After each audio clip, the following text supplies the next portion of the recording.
Rĩrĩ thirikari irathi na mbere na kũmomora manyũmba gĩcagi-inĩ gĩa Kibera nĩguo barabara yakwo.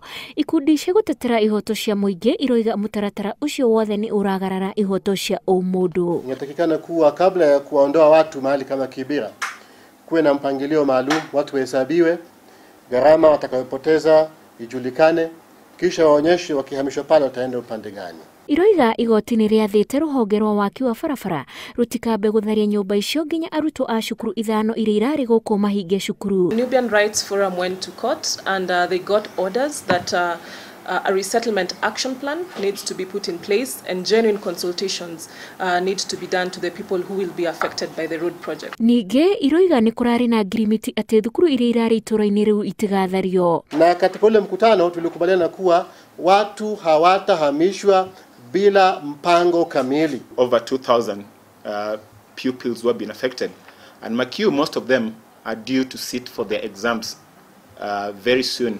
Rĩu marenda ikinya rĩtacũkĩrio rũhonge rũu hamwe na honge cia mĩgũnda atĩ tondũ nĩ maunĩte watho wa igoti matikamomorere aikari acio nginya mambe monio kũrĩa megũikara. The resettlement action plan is nowhere to be seen, and I think that is one thing that you need to demand and insist from this institution, because we should always remember that all these institutions are bound by the laws of Kenya and the Constitution, and they are expected to be transparent and accountable to the people of Kenya.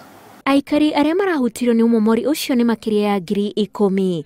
Ngĩribotera Inooro TV, rĩtwa rĩakwa nĩ Wanjikũ wa Kimani.